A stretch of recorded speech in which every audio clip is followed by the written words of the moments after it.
begin. So we're monitoring that. But in the meantime, I want to bring in John Wisniewski. He's the Democratic New Jersey Assemblyman leading a state investigation into the lane closures at the George Washington Bridge. He's really the point person on this. Sean Spicer, the communications director for the Republican National Committee, and John Avlon, a political analyst and editor-in-chief of the Daily Beast. Okay, great to have all three of you with us. John, let me start with you. Sure. So you obviously have read the letter where the former head of the Port Authority says he has evidence showing that the governor knew about the lane closures during the time they were happening. You've been looking into this since October 2nd, I believe.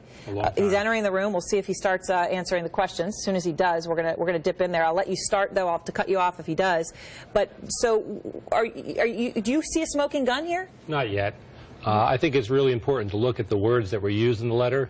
Mr. Wildstein's attorney wrote this letter, and it says that his client is aware of information that would contradict the governor. We don't know if it's a document. We don't know if it's a conversation. We don't know if it's somebody he knows that has material. And so I think we need to see exactly what this information is before we make any judgments that it does actually contradict the governor. I'll say this, Mr. Zegas is a serious attorney, well respected in New Jersey. I'm sure he's not going to write the letter without having some reasonable basis that his client has something to say. We just don't know what it is he has to say. And I want to, you know, David Wildstein, the governor has come out now aggressively. He hasn't spoken yet, which of course we're going to see him do in just a moment when he starts talking about this. But you know, he said, let me just play the soundbite of what he said on January 9th about David Wildstein once more. Here it is.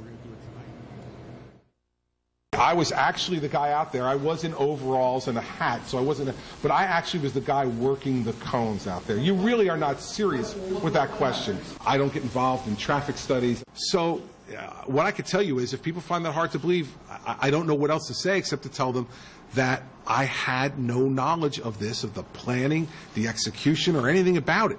And then I first found out about it after it was over. And I want to get to the David Wildstein question I had in just a moment. But, John Avlon, let me ask you about that first. I mean, he has said again and again and again, if it turns out that there is a smoking gun, and as John just said, he doesn't see one, and he's the guy looking into this. Yeah. If there is he done? Yeah. Absolutely. He's put his credibility on the line. He's been very clear. He's a former U.S. attorney. He knows the implications of this. And he's a pretty savvy politician. So when he says he didn't know, if he's lying, he's done. And Sean, I mean, he's taken a huge hit in the polls for this. Let me show you this. You know, Republican choice for nominee back in the day, that was Chris Christie was #1. 24% of Republicans were going to vote. Now you can see Mike Huckabee. Mike Huckabee is #1 with 14%. Mike Huckabee, who got trounced, obviously, when he tried to run for president. What does this say to you? I mean, if you don't have Christie, you must be pretty terrified.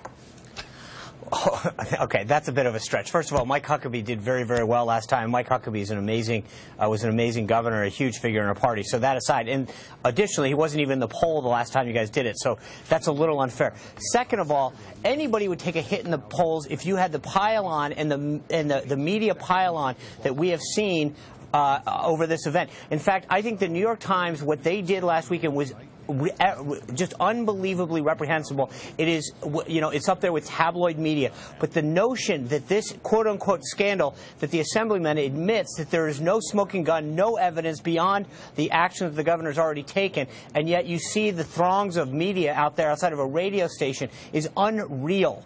I cannot believe that there has been zero attention paid to any of the scandals in D.C.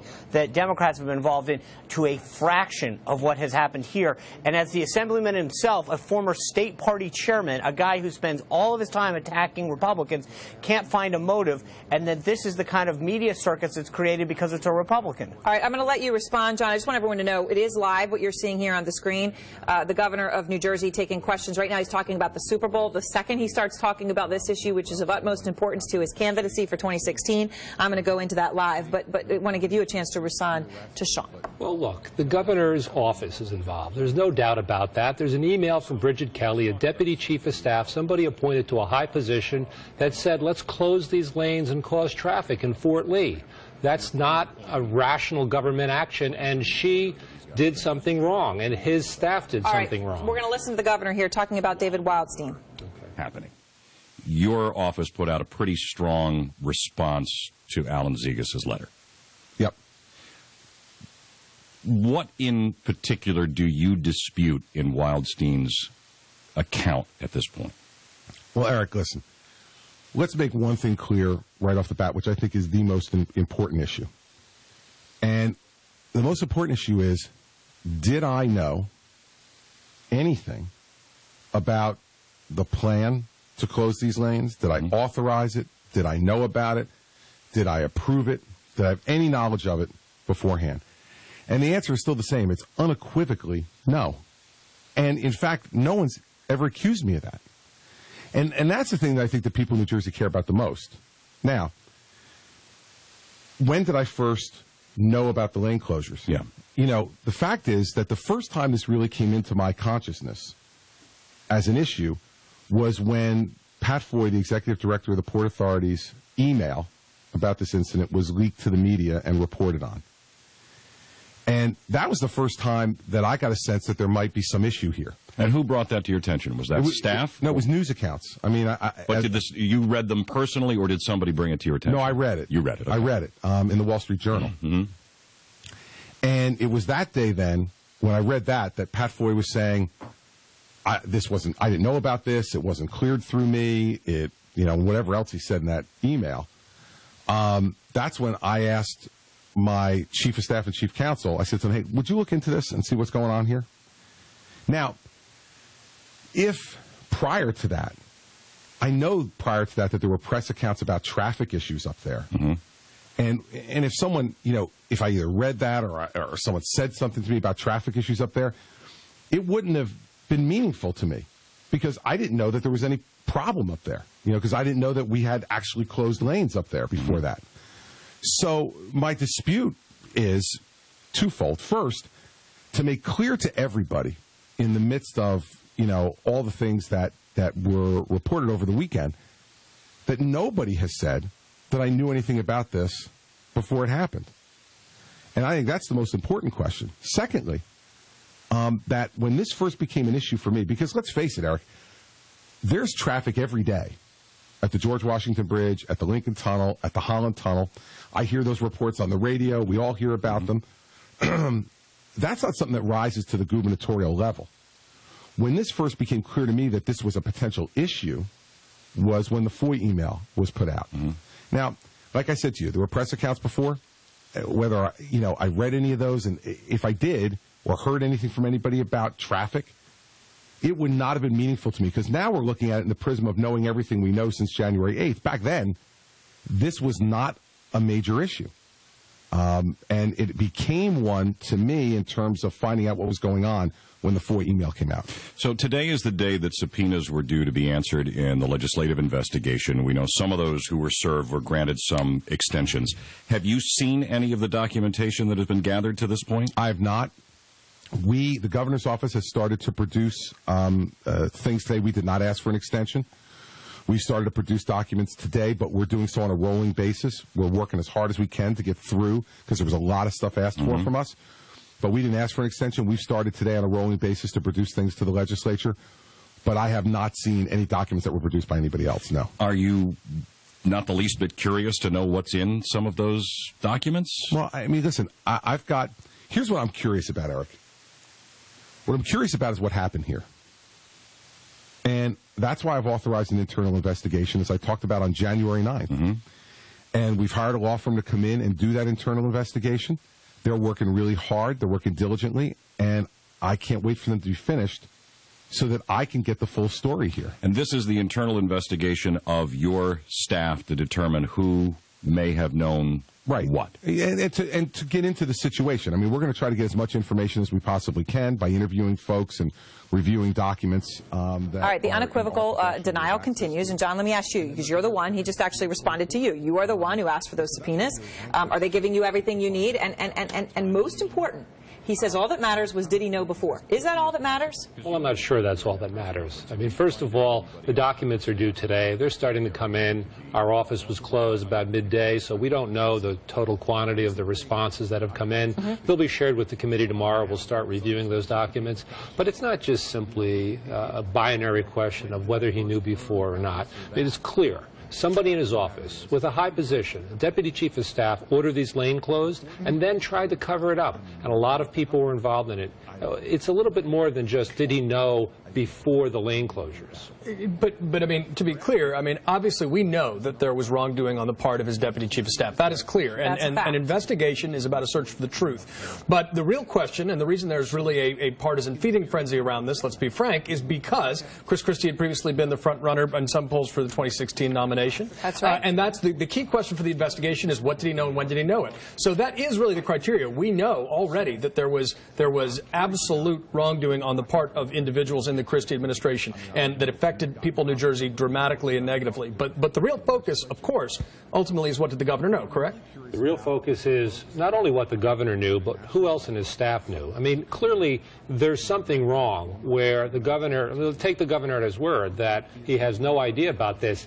His staff orders lanes closed at the George Washington Bridge that closed down Fort Lee for 4 days. Right, that's pretty serious. Sean, let me ask you this, though, because the reason this does matter is because of 2016. You look at what's happened because of this scandal to Chris Christie on a national level. Chris Christie versus Hillary Clinton in December, that was pretty much a dead tie, 46 to 48% with the win going to Chris Christie. Now 55 to 39 in favor of Hillary Clinton. That is an incredible swing. Obviously, time can change that dramatically. But part of the problem here isn't just whether he lied, which, of course, as John Avalon said, would be the game over for the governor. It's the perception of an inner circle that would think it was okay to do these kinds of things. Can he get over that perception?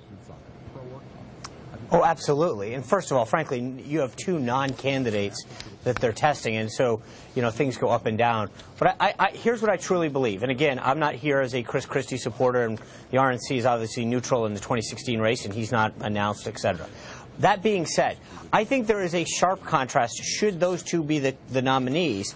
You have Hillary Clinton, who had, you know, several scandals, including Benghazi, where she did her one little song and dance, and then we've gotten no further. She wouldn't get interviewed for the review board. And you have Chris Christie, who's out there tonight taking more and more questions from the general public, who stood there for 119 minutes taking all the questions that the national and New Jersey media could. It's basically a huge contrast in the type of leaders that they are. So if that comes up, I would welcome that. Secondly, I think what you have seen from Chris Christie is that when the problems occurred, and every administration, every organization is going to face some kind of problem or hurdle. How a leader deals with them is important, and what Christie's done in terms of addressing the problem, firing people, taking corrective action, I think really goes to speak to what kind of a leader he would be. All right, well, I'm going to just hit pause here on this. We're going to be staying with this because obviously the breaking news that the governor is actually finally starting to answer this question. We will see as he continues this. We're watching our live coverage of that. We're also going to be talking about the very latest toxicology report that we have with Philip Seymour Hoffman. New details today coming in and what exactly was found in his apartment, and the growing heroin crisis in the United States. And a convicted killer has escaped from prison, taking a woman hostage. Tonight we actually have the 911 call as the hostage tries to escape. All that coming up out front. We'll be back. Success doesn't keep normal office hours. So to help you keep that fresh pressed look, 8 a.m. to 8 p.m., Joseph A. Bank is offering our wrinkle-free cotton traveler dress shirts, 2 for only $99. Dozens of styles and colors, slim and traditional fits, 48 exact sleeve and neck sizes, including big and tall. Rated best overall wrinkle-free dress shirt, a fantastic value at 2 for $99. We're making it work at Joseph A. Bank. This is Joe Wood's first day of work, and his new boss told him 2 things: cook what you love and save your money. Joe doesn't know it yet, but he'll work his way up from busser to waiter to chef before opening a restaurant specializing in fish and game from the great Northwest. He'll start investing early. He'll find some good people to help guide him, and he'll set money aside from his first day of work to his last, which isn't rocket science, it's just common sense. From TD Ameritrade. I don't just make things for a living. I take pride in them. So when my moderate to severe chronic plaque psoriasis was also on display, I'd had it. I finally had a serious talk with my dermatologist. This time, he prescribed Humira, adalimumab. Humira helps to clear the surface of my skin by actually working inside my body. In clinical trials, most adults with moderate to severe plaque psoriasis saw 75% skin clearance.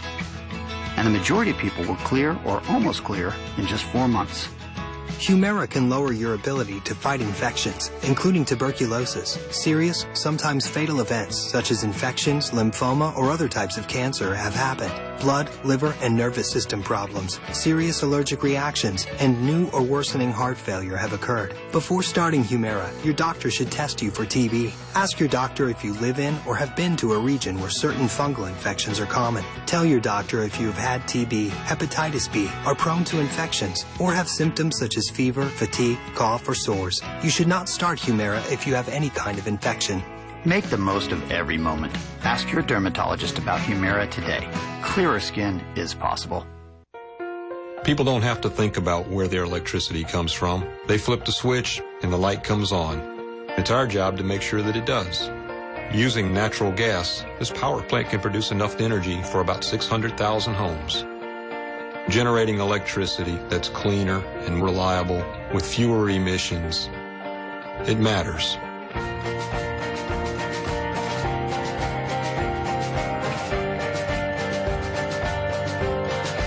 Have you ever noticed how in Hollywood movies all the villains are played by Brits? Maybe we just sound right. Good evening, sir. Thank you, Mary. We're more focused, more precise. With a certain style. And we're obsessed by power. And we all drive Jaguars. Oh, yes. It's good to be bad.